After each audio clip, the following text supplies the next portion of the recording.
Hello, this is P&E Lowlands. Today we are testing in this lock the Fuber 1.5 kilowatt global outboard. So this is the lightest version of the global range of Fuber. So 1.5 kilowatt, that's comparable to a 4 horsepower petrol outboard. Tiller is removable and also the battery is removable. We have this one with a 2 kilowatt hour battery or 1.2. So there we go. Now we are cruising at a minimal speed of 100 watts. You can see that on the display. You also see battery state. You see how long you are running meanwhile. And here you see like the hour counter. So now we are at almost 600 watts and speed is 7.5 kilometers an hour. Now I push it full throttle. So full throttle, we can see now it's actually over delivering 1800 watts. So now we are pushing it at top speed.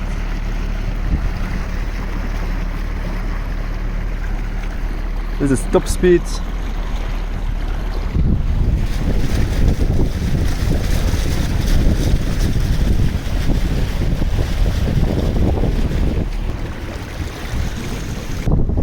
So at top speed this boat gets 9 kilometers an hour. So that's really its hill speeds. So this is the setup of the outboard. So we have the key here. So that is also the dead man switch.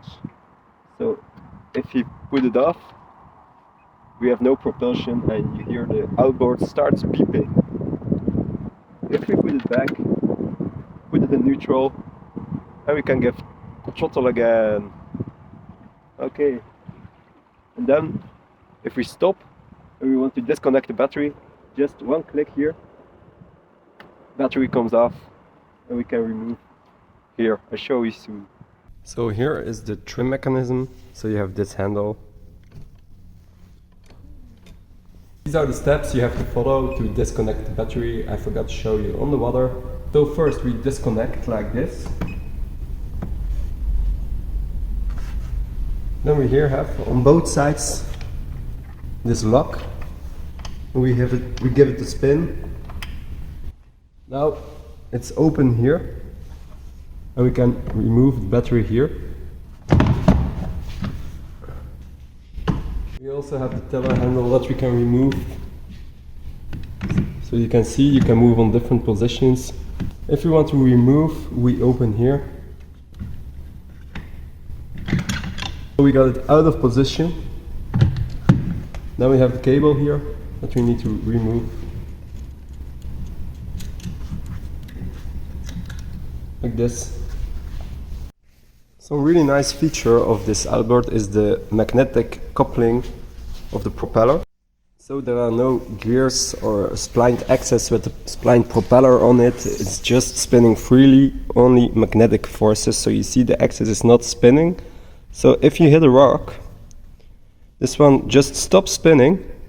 Motor keeps spinning, but the propeller stops because there's no transmission in between. You can see that on the center bolt is just keeping the propeller in place so you don't lose it. But it's not spinning like a traditional outboard. Here's a traditional outboard. You see, if it hits a rock, it also hits the transmission. So now we only have this assembly left. So this is really light, like 15 kilograms. Easy to throw in your car or hide under the bench of your yacht. Then we have the tiller and we have the battery. That's it. Outboard comes with this small charger for charging the battery when you take it at home. So here's the battery. You can see 3 connections. This is an additional 12 volt. So you can use it for powering your 12 volt equipment. This is for the connection with the motor. And this is for the battery charger. So we use it now. Open this. Here's the charger. It comes with the outboard. Charger has an AC inlet and a DC outlet for connection here. So connection really easy, just right rotation, push it in until it's locked. Then we also connect the AC inlet.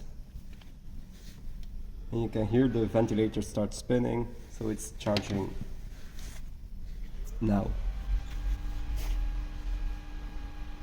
This one is charging at 600 watts. This is a 1.2 kilowatt hour battery, so that's 1200 watts, meaning it takes 2 hours to charge the battery. So this is the 1.2 kilowatt hour battery version, but you also have the 2 kilowatt hour, which is a bit heavier, using the same box but with higher capacity cells.